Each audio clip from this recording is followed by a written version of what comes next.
জুলাই আন্দোলনে গুরুতর আহত, পরে সাক্ষ্য গ্রহণ সোমবার পর্যন্ত মুলতবি করা হয়। বিচারপতি গোলাম মর্তুজা মজুমদারের নেতৃত্বাধীন ৩ সদস্যের ট্রাইব্যুনালে আজ প্রসিকিউশনের সূচনা বক্তব্যের মধ্য দিয়ে এই মামলার বিচার শুরু হয়। রিপোর্টে আরও জানাচ্ছেন হাসান জাবেদ।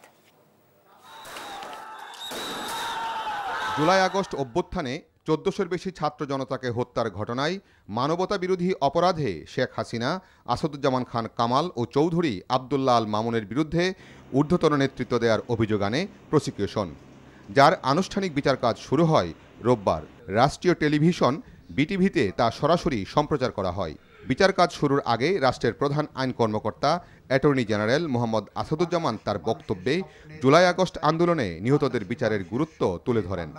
আবু সাইদরা যে রক্ত দিয়ে গেছে, যে বাংলাদেশ গড়ার প্রত্যয় দিয়ে গেছে, যে মশাল আমাদের হাতে দিয়ে গেছে, আমরা আমাদের জীবনের শেষ রক্তবিন্দু দিয়ে হলেও সেই মশালকে প্রজ্বলন রাখব। ন্যায় বিচার প্রতিষ্ঠার পথ সুগম করব। সেই প্রতিষ্ঠায় ন্যায় বিচারে আইনি কাঠামোয় আমরা সর্বোচ্চ শাস্তি চাইব। বাংলাদেশের আগামী প্রজন্মের বসবাস করে দেওয়ার জন্য এমন একটি ন্যায় বিচার প্রতিষ্ঠা করা দরকার, যে সমাজে খুনের রাজনীতি বন্ধ হবে। পরে সূচনা বক্তব্যে চিফ প্রসিকিউটর তাজুল ইসলাম বলেন, শেখ হাসিনা ছিলেন সব অপরাধের কেন্দ্রবিন্দুতে। তথ্যউপাত্ত এবং সাক্ষ্যের মাধ্যমে তা প্রমাণ করা হবে বলেও জানান তিনি।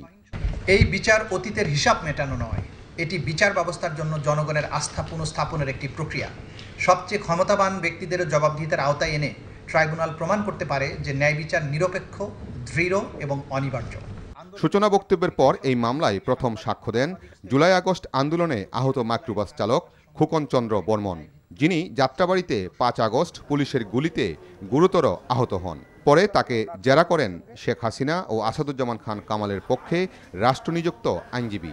ছাত্র জনতা তাদের দেশীয় অস্ত্র এবং আগ্নেয়াস্ত্র ব্যবহার করেছে পুলিশদের উপরে। সেই ছোড়াগুলিতেই এখানকার ছাত্র জনতা যারা নিহত আহত হয়েছে সেইখানেই তারা মৃত্যুবরণ করেছেন, এটা আমি বলেছি।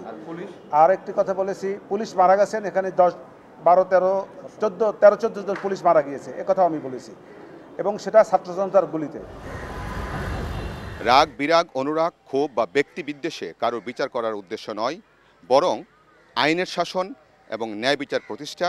একই সাথে জুলাই আগস্টে যারা সুপিরিয়র কমান্ড রেসপন্সিবিলিটি হিসেবে দায়িত্ব পালন করে ১৪০০-র উপর মানুষকে হত্যা করেছিল, তাদের বিচার করাই হবে মূল উদ্দেশ্য, এমনটাই বলছে প্রসিকিউশন।